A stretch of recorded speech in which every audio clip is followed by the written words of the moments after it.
ဒီနေ့ပြောမယ့်အကြောင်းအရာကတော့ဒီ Soldier Boy ဘယ်ရောက်နေလဲဆိုတာပေါ့နော်အဲ့ဒါနဲ့ပတ်သက်ပြီးတော့ဒီနေ့ဗီဒီယိုမှာဆွေးနွေးမှာဖြစ်ပါတယ်ဗီဒီယိုထဲမှာလည်းဒီ spoiler အများကြီးပဲပါနိုင်တာမို့လို့ဇာတ်သိမ်းပိုင်းကိုမကြည့်ရသေးဘူးဆိုလို့ရှိရင်အရင်ဆုံးကြည့်ဖို့ပြောကြားလိုပါတယ်ဆိုတော့ဇလန်းလေးကိုဆက်လိုက်ရအောင်The Boy Series က9နှစ်ကြာပြီးနောက်ပိုင်းမှာကျွန်တော်တို့အားလုံးကိုနှုတ်ဆက်သွားပါပြီကျွန်တော်တို့အားလုံးကြောက်ရွံ့ခဲ့ရတဲ့တစ်ကမ္ဘာလုံးကိုချိန်ချောက်နေဟုံးလန်တာတယောက်ကနောက်ဆုံးမှတေသွားပြီပေါ့နော်ဒါပေမဲ့ဇလန်းကဒီမှာပြီးသွားတာမဟုတ်ဘူးဗျာအားလုံးရဲ့ခေါင်းထဲမှာလည်းမေးခွန်းတွေကြံခဲ့အဲ့ဒါကဟုံးလန်တာရဲ့အဖေ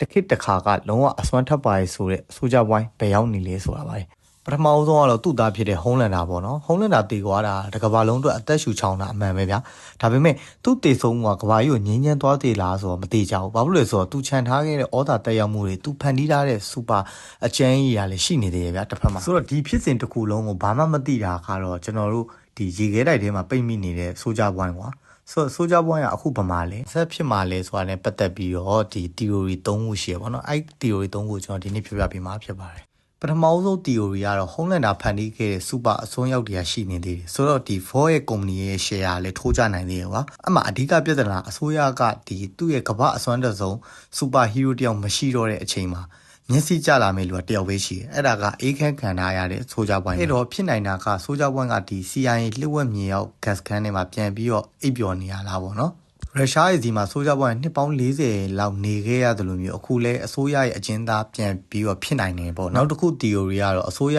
သူ့ကိုဝပုံတစ်ခုလိုမျိုး mind control လုပ်ဖို့ကြံစီနေရဖြစ်နိုင်တယ်ဟုံးလန်တာမရှိတော့တဲ့အတွက်ပေါ့နော်အစိုးရဖွဲ့ကနိုင်ငံတကာကိုအချင်းချောက်ဖို့Soldier Boyကိုပြန်ပြီးတော့အသုံးချလာနိုင်တယ်ကွာဒါပေမဲ့Soldier Boyကလည်းထင်းရခတ်တဲ့ကောင်ဖြစ်တဲ့အခါကျတော့သူ့ကိုအကျွမ်းမဲ့နာခံတဲ့စိတ်ရုပ်လိုဖြစ်အောင် mind control လုပ်ရင်လို့မဟုတ်ရင် brain work လုပ်ဖို့ဒီသူတည်တနာလုပ်နေရဖြစ်နိုင်တယ်ပေါ့နော်အဆုံး theory ကတော့ဒီခဏခဏတစ္ဆာဖောက်ခံရတာကိုစိတ်ကုံသွားတဲ့Soldier Boyက CIA နဲ့လျှို့ဝှက်သဘောတူညီမှုတစ်ခုလုပ်မယ်ပြီးရင်ဘယ်သူမှမသိတဲ့ကျွန်းတကျွန်းဒါမှမဟုတ်တောနဲ့တဲတစ်ခုမှာကွာတာမန်လူတယောက်လိုအရက်တောက်လိုက်ဆေးချလိုက်အေးဆေးပုံအောင်မျိုးနေရလဲဖြစ်နိုင်ဆိုရင်တော့Soldier Boyဖြစ်လာနိုင်တဲ့အခြေအနေတွေကိုဆွေးနွေးခဲ့ဖြစ်ပါတယ်ဆိုတော့အခုကြည့်နေတဲ့လူရောဘယ်လိုထင်လဲSoldier Boyကအစိုးရလက်ထဲမှာပိတ်မိနေမှာလားဒါမှမဟုတ်တနေ့မှာလွတ်မြောက်လာပြီးတော့ကဘာကြီးကိုဒုက္ခပေးအောင်မလားဆိုတဲ့ထင်မြင်ယူဆချက်တွေကိုကျွန်တော် comment အောက်မှာဆွေးနွေးပေးခဲ့ကြပါအောင်ဗီဒီယိုလေးကိုသဘောကျရင်လည်း like and share နဲ့ channel လေးကို subscribe လို့မမေ့နဲ့ကျွန်တော်တို့အားလုံးနောက်ဗီဒီယိုမှာပြန်တွေ့ကြမယ်